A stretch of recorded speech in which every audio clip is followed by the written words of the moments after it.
안녕하십니까. 다산에듀 강사 권동성입니다. 이번 강의에서는 우리가 전기기사, 그리고 전기산업기사, 전기공사기사, 전기공사산업기사 등 이런 전기 자격증들을 공부할 때 시험을 볼 수 있는 그 자격과 어떤 과목들이 있는지, 필기와 실기에서는 어떤 과목들이 있는지 알아보고, 그리고 시험에서 합격하려면 어떤 기준을 통과해야 하는지와 전기 자격증을 취득한 후 어떤 일을 할 수 있는지까지 한번 알아보는 시간을 가져보겠습니다. 그러면 먼저 응시 자격부터 보실게요. 응시 자격은 전기기사와 전기공사기사부터 한번 보겠습니다. 일단 이렇게 표가 지금 두껍잖아요. 지금 하나 더 보시면 이렇게 있는데, 이거는 아시다시피 본격적인 이론 내용이 아니라 어떤 기준, 그러니까 자격, 시험을 볼 수 있는 자격이죠. 사실 이것은 이제 한국산업인력공단에서도 발표된 내용이므로 이거는 그냥 본인이 이 기준에 해당이 되는지 한번 보시고, 난 잘 모르겠다라고 생각이 되시면은 한국산업인력공단에 전화하시는 것이 가장 좋고 빠른 방법이라고 할 수 있습니다. 한번 간단하게 저랑 볼게요. 첫 번째, 전기기사와 전기공사기사는 다음 각 호의 어느 하나에 해당되는 사람이면 응시할 수가 있습니다. 첫 번째로는 산업기사 등급 이상의 자격을 취득한 후 응시하려는 종목이 속하는 동일, 같다는 거죠. 동일 및 유사 직무 분야에서 1년 이상 실무에 종사한 사람, 이런 경우에 시험을 볼 수 있다. 두 번째는 기능사 자격. 이거는 이제 전기 기능사뿐만이 아니라 타 기능사 있죠. 승강기 기능사, 유연물 기능사 등이 있는데, 그런 기능사 자격을 취득한 후 응시하려는 종목이 속하는 동일 및 유사 직무 분야에서 3년 이상 실무에 종사한 사람. 세 번째로는 응시하려는 종목이 속하는 동일 및 유사 직무 분야에 다른 종목의 기사 등급 이상의 자격을 취득한 사람. 네 번째로는 이제 관련 학과의 대학 졸업자 등 갓 졸업한 대학생이죠. 또는 그 졸업 예정자, 4학년, 일반 4년제 대학에서 4학년에 해당이 되겠습니다. 그 졸업 예정자가 해당이 되겠고요. 다섯 번째로는 3년제 전문대학, 관련 학과 졸업자 등으로서 졸업 후 응시하려는 종목이 속하는 동일 및 유사 직무 분야에서 1년 이상 실무에 종사한 사람이 전기기사와 공사기사에 응시할 수 있다고 규정하고 있습니다. 자, 여섯 번째 항목은 볼까요? 2년제 전문대학 관련 학과 졸업자 등으로서 졸업 후 응시하려는 종목이 속하는 동일 유사 직무 분야에서 2년 이상 실무에 종사한 사람, 동일 및 유사 직무 분야의 기사 수준 기술 훈련 과정 이수자 또는 그 이수 예정자. 여덟 번째는 동일 및 유사 직무 분야의 산업기사 수준 기술 훈련 과정 이수자로서 이수 후 응시하려는 종목이 속하는 동일 및 유사 직무 분야에서 2년 이상 실무에 종사한 사람. 아홉 번째는 응시하려는 종목이 속하는 동일 및 유사 직무 분야에서 4년 이상 실무에 종사한 사람. 마지막으로 외국에서 이제 다른 나라죠. 외국에서 동일한 종목에 해당하는 자격을 이미 가지고 있는 사람은 기사와 공사기사를 시험을 응시를 하실 수가 있습니다. 자, 그 다음에 이어서 전기산업기사와 공사산업기사도 볼게요. 마찬가지로 다음 각 호의 어느 하나에 해당이 되면은 시험을 응시하실 수가 있습니다. 첫 번째로는 기능사 등급 이상의 자격을 취득한 후 응시하려는 종목이 속하는 동일 및 유사 직무 분야에서 1년 이상 실무에 종사한 사람이고요. 두 번째로는 응시하려는 종목이 속하는 동일 및 유사 직무 분야에 다른 종목의 산업기사 등급 이상의 자격을 취득한 사람. 이상이면 기능장, 기사 이 정도가 되겠죠. 그 다음 세 번째, 관련 학과의 2년제 또는 3년제 전문대학 졸업자 등 또는 그 졸업 예정자. 네 번째는 관련 학과의 대학 졸업자 등 또는 그 졸업 예정자. 다섯 번째는 동일 및 유사 직무 분야의 산업기사 수준, 기술 훈련 과정 이수자 또는 그 이수를 할 예정자. 여섯 번째는 응시하려는 종목이 속하는 동일 및 유사 직무 분야에서 2년 이상 실무에 종사한 사람. 일곱 번째는 고용노동부령으로 정하는 기능 경기대회에서 수상한 사람, 입상한 사람을 대상으로 이렇게 시험을 보실 수가 있고요. 마지막으로는 마찬가지로 외국에서 동일한 종목에 해당하는 자격을 취득한 사람이면은 이렇게 시험을 한국에서 응시를 하실 수가 있습니다. 자, 응시 자격은 이 정도 되겠고요. 아까 전에 이제 보시면은 여기 동일 및 유사 직무 분야라고 있죠. 그래서 이게 경력 인정 유사 직무 범위가 어떻게 되냐면, 지금 이거는 등입니다. 등. 그렇기 때문에 실제로는 이것보다 더 다양하고 많습니다. 직업이 원래 엄청 많잖아요. 그래서 생산 관리라든지 방송 건설, 기계, 재료, 정보통신, 안전관리, 환경도 안 될 것 같은데 환경도 가능합니다. 환경, 에너지 등 그리고 뭐 메카라든지 기계 쪽도 되겠죠. 그래서 이런 등 내용뿐만이 아니라 더 많기 때문에 정확한 거는 이제 시험을 준비하시기 전에 내가 되는지 안 되는지 알아보시려면은 이렇게 전화를 해보시는 것이 가장 빠른 방법이라고 할 수 있습니다. 자, 세 번째 볼게요. 세 번째는 이제 필기시험 과목입니다. 필기시험 이제 손으로 푸는 거거든요. 손으로 푸는 건데, 자, 첫 번째 과목은 전기자기학입니다. 전기자기학. 근데 전기자기학 같은 경우는 우리가 전기기사와 전기산업기사 이런 거는 이제 전기자기학을 보게 되는데요. 반대로 전기공사기사와 전기공사산업기사 같은 경우는 이렇게 각각 전기응용 및 공사재료라는 과목으로 대체되고, 공사산업기사는 전기응용이라는 과목으로 대체가 됩니다. 자, 두 번째는 이제 전력공학입니다. 전력공학은 마찬가지로 4개 다 전기기사, 산업기사, 공사기사, 공사산업기사 가능하고요. 총 20문제씩입니다. 각 과목별로 20문제씩이에요. 필기시험은. 전력공학 끝나면 이제 3과목으로 전기기기가 있습니다. 전기기기도 동일하게 있고요. 네 번째로는 회로이론 및 제어공학인데 이것도 조금 다른 점이 있어요. 어떤 점이 다른지 볼게요. 전기산업기사 있죠. 그러니까 기사 자격증 말고 산업기사 자격증. 전기산업기사와 전기공사산업기사는 여기 회로이론 및 제어공학에서 보시면은 이 제어공학이 없습니다. 없이 원래 과목별 20문제라고 했잖아요. 그래서 20문제, 20문제, 20문제, 20문제인데 산업기사 같은 경우는 이 회로이론 및 제어공학에서 제어공학이 없기 때문에 회로이론만 20문제가 출제가 됩니다. 평소에는 이제 회로이론 및 제어공학 각각 10문제씩 출제되는 게 기사 자격증에서의 그 네 번째 과목이 되겠습니다. 자, 이거 꼭 기억을 해주시고요. 그 다음에 다섯 번째는 전기 설비 기술 기준이라고 해서 법령입니다. 법령 말 그대로 이제 외우는 그런 과목이 되겠는데, 보시면은 이제 준비하시는 자격증이 어떤 과목으로 이루어졌는지 이 항목을 통해서 아실 수가 있고요. 그 다음에 필기시험뿐만이 아니라 실기시험까지 통과하셔야지 자격증을 취득하실 수가 있는데, 여기서 실기시험 과목은 왜 안 알려드렸냐면은 일단 과목이라는 것보다는 출제 범위라는 게 있습니다. 그런데 그 출제 범위는 사실 전기를 어느 정도 공부하신 사람이 조금 이해가 되는 그런 출제 범위이기 때문에 일단 여러분께서는 기초잖아요. 처음 입문하시는 분들이기 때문에 그런 세부적인 사항까지는 아실 필요 없고 일단은 필기시험을 준비하는 게 제 우선순위이므로 필기시험 과목은 이렇게 구성이 된다라고 아시면 되겠습니다. 자, 네 번째는 검정 방법입니다. 검정 방법은 시험을 응시하는 방법을 말하죠. 필기부터 한번 볼게요. 필기와 실기로 구성이 되어 있는데, 필기는 객관식 사지택일형입니다. 사지택일형이 뭐냐면 4개의 보기 중에 정답을 하나를 고르는 겁니다. 그것을 사지택일형이라고 하고 과목당 20문항입니다. 방금 전에 설명드렸었죠. 그런데 시험 시간이 총 기사와 산업기사 모두 2시간 30분입니다.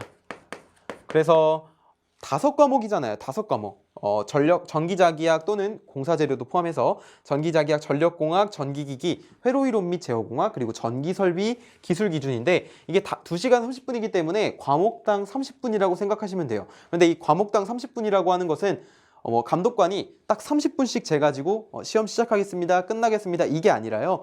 총 시간을 2시간 30분을 주고요. 그 다음에 5과목을 그 시간 안에 푸는 것이 되겠습니다. 그래서 만약에 어떤 과목을 준비하실 때 조금 어려운 과목이나 조금 힘든 과목이 있다면 그 부분을 잘 준비를 하셨다가 실제 시험 때는 자신 있는 것부터 푸세요. 자신 있는 것부터 푸시고 남은 시간에 이제 조금 더 헤맨 문제들, 모르겠는 문제들을 그 시간에 할애하셔서 조금 투자하시는 것이 좋은 방법이라고 할 수가 있습니다. 그래서 기사와 산업기사 모두 필기시험의 경우 2시간 30분이라는 것을 알려드리고요. 실기시험도 한번 볼게요. 실기시험 같은 경우는 자, 이렇게 지우고, 자, 이 부분 필기입니다. 여러분, 필기예요. 필기. 자, 필기. 실기 같은 경우는 필답형 시험입니다. 보통 실기 시험이 어떻게 되어 있냐면은 작업형 시험이 있거나 필답형 시험 또는 둘이 같이 보는 경우가 있거든요. 작업형은 말 그대로 손으로 이렇게 연습하는 게 아니라 손으로 응시를 하는 거예요. 뭔가 만들어서 동작을 시키고 그런 것을 작업형이 되겠고, 필답형은 펜으로 푸는 겁니다. 볼펜으로 푸는 건데 어떤 문제에 대해서 답을 적는다라고 해서 필답형이라고 부르게 됩니다. 이 필답형 시험은 전기기사와 전기공사기사가 시험이 2시간 30분이고요. 그 다음에 전기산업기사와 전기공사산업기사가 2시간입니다. 그래서 이 부분은 시간이 조금 다르죠. 왜 다르냐면 일반적으로 산업기사 자격증의 상위 버전이 바로 기사 자격증이라고 할 수 있는데요. 그렇기 때문에 난이도 또한 일반적으로 다 그렇다는 건 아니지만 난이도 또한 이 산업기사보다 기사가 조금 더 어려운 감이 조금 있습니다. 그렇기 때문에 실제 시험 시간을 30분 정도 더 주게 되는 것이죠. 그래서 여러분이 시험을 응시하실 때 이거는 좀 추가적인 사항인데 만약에 이제 산업기사를 보든 기사를 보든 시험을 시작했는데 화장실을 가고 싶다 하면은 또는 퇴실을 하고 싶다라고 한다면 시험 시간의 절반 시간이 지나면 그때 화장실이나 또 퇴실을 하실 수 있는 그런 시간이 준비되어 있습니다. 자, 이어서 검정 방법을 얘기를 드렸고요. 그 다음에 5번째, 도대체 이 시험은 어떻게 해야 합격을 할 수 있을지 한번 알아보겠습니다. 합격 기준, 필기, 실기가 다른데요. 먼저 필기입니다.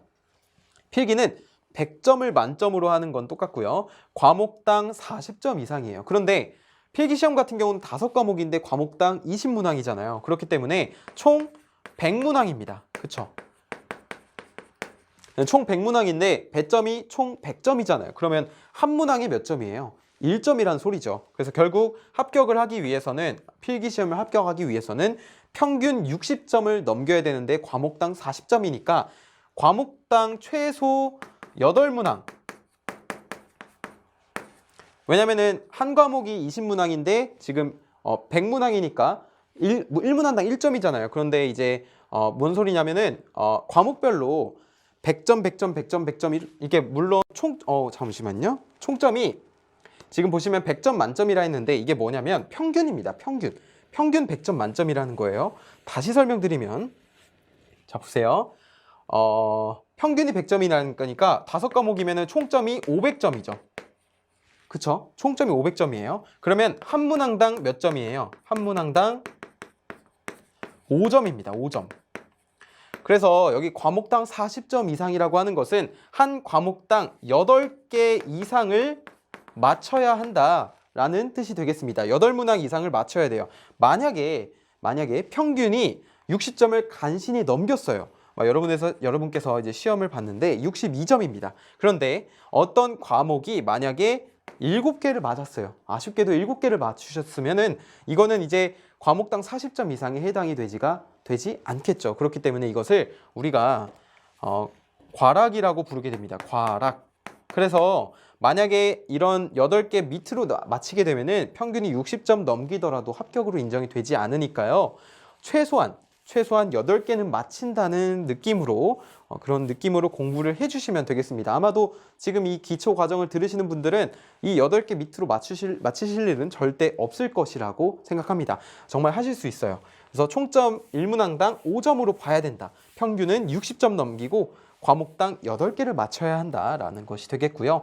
실기시험 같은 경우는 조금 다릅니다. 실기시험은 100점을 만점으로 해서 60점 이상. 근데 이거는 뭐 과목이 나눠져 있는 게 아니라요. 보통 많게는 19문제에서 20문제 정도 나옵니다. 근데 물론 서술형 문제라고 해서 이렇게 단답형 문제라 해서 답이 짧은 것도 있지만 서술형 문제, 즉 계산 과정을 적고 그리고 답을 도출해내야 되는 그런 문제가 있는데요. 그런 문제가 19문제에서 20문제가 출제가 되고요. 많게는. 적게는 16문제에서 17문제 정도 출제가 됩니다. 그래서 각 문제별로 배점이 사실 달라요. 어떤 어려운 문제들은 긴 복잡한 문제들은 15점짜리도 있고요. 요즘에는 이렇게 좀 세분화해서 문제수를 많게 그리고 배점을 좀 작게 가져가는 경향이 있었지만 예전에는 한 문제가 소문제 한 5문제로 구성이 돼서 총 배점이 16점 이런 경우도 있었습니다. 20점짜리도 있었고요. 근데 최근에는 아무튼 19문제에서 20문제 또는 18문제로 출제가 된다라고 보시면 되겠습니다. 자, 이렇게 실기 시험을 60점을 넘기면 합격이 되고요.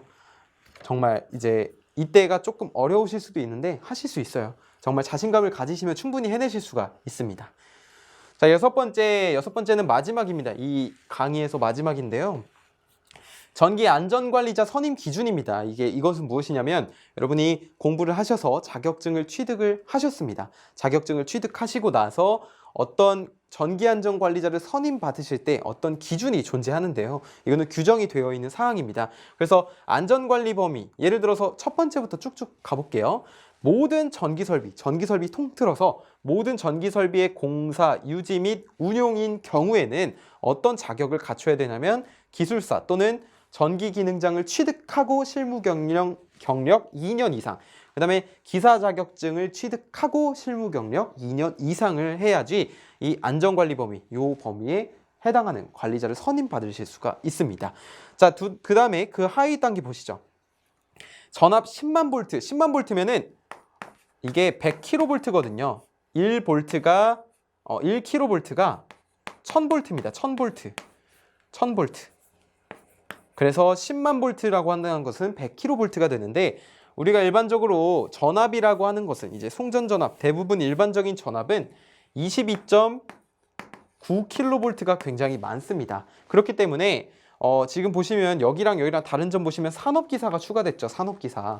그래서 나는 산업기사밖에 없는데 어떤 일을 할 수 있을까라고 생각하시는데 일반적으로 22.9kV가 많기 때문에 이게 미만이라고 하더라도 이 산업기사만 있어도 여기 충분히 웬만한 전기 일은 하실 수가 있고요. 다만 이제 더 상위로 올라가시려면 기사 자격증 이상의 자격증을 취득하고 계셔야 되겠습니다. 아무튼 이 안전관리 범위 전압 10만 볼트 미만으로서 전기설비 용량 2000kW 이상 전기설비의 공사, 유지 및 운용인 경우에는 이 자격을 가지고 계셔야 되고요. 그 다음에 2000kW라고 하는 것은 발전기나 변압기라고 보시면 돼요. 이러한 용량이라고 해요. 발전기, 변압기의 용량이 2000kW 이상인 경우. 자, 그 다음에 세 번째 볼게요. 세 번째는 이제 안전관리 범위 10만 볼트 미만은 똑같은데 이제 여기가 다릅니다. 변압기나 발전기 용량이 좀 다르죠. 2000kW 미만이에요. 미만인 경우는 이제 기술사 전기기능장을 취득하고 실무 경력 1년 이상, 기사 취득하고 실무 경력 똑같이 1년 이상과 산업기사 취득하고 실무 경력 2년 이상 자격을 가지고 계셔야 하고요. 이제 그냥 자격증을 취득하기만 하면 여기 1500kW 미만 전기설비의 공사, 유지 및 운용에는 전기안전관리자로 선임 받으실 수가 있습니다. 그래서 여기서 아실 수 있는 것은 지금 산업기사가요. 보통 보시면 10만 볼트를 못 넘기는 것을 아실 수가 있습니다. 그렇죠? 근데 제가 뭐라고 말씀드렸나요? 산업기사만 있어도 웬만한 이 전기설비의 공사 및 유지 그리고 운용을 전기안전관리자로 선임 받으실 수가 있다라는 말씀을 드리고 싶습니다. 자, 여기서 추가적으로 좀 말씀을 드리면 아까 전에 좀 돌아와서 지금 실기시험을 만약에 합격을 했습니다. 여러분께서 전기기사를 응시하셨어요. 근데 기사 열심히 공부하셔서 실기시험까지 합격을 최종하셔서 이 자격을 취득하셨습니다. 취득. 그런데 나는 전기기사 말고 전기기사 더 다른 거 전기공사기사까지 취득하시고 싶다라고 하시는 분들은 어떻게 하면 되냐면 자, 여기를 전기공사기사를 또 응시하실 거잖아요. 그런데 필기시험 말고 이 전기기사 자격증을 끝까지 실기시험까지 합격하신 후 공사기사를 접수하시게 되면 어떤 혜택이 있냐면요. 필기시험을 면제 받으실 수 있습니다. 면제. 근데 이 면제가 아예 안 본다는 그런 면제가 아니라요. 어떤 면제냐면은 특정 과목만 보시면 되는 거예요. 그런데 아까 그 공사기사와 공사산업기사 어떤 특징이 있었죠? 과목에 전기 자기학 대신에 전기 응용 및 공사재료와 전기 응용 이렇게 나뉘었잖아요. 그래서 이 전기 기사를 취득하시고 전기 공사기사를 따신다 그러면 그 한국산업인력공단에 접수하실 때 이런 합격한 것을 증명을 하시면 기사시험 합격하신 것을 증명하시면 필기시험에서 5과목 중에 전기 응용 및 공사재료를 만 봐도 시험이 합격되는 그런 혜택을 누리실 수가 있습니다. 그래서 기사를 취득하시고 공사기사를 취득하실 때는 조금 필기시험을 준비하시는 게 부담이 좀 덜 하실 수가 있습니다. 왜냐면은 20문제만 보면 사실 되는 것이기 때문에 그 20문제 중 60점만 넘기면 되는 겁니다. 60점. 그래서 12문제를 맞춰주시면 되는 거예요.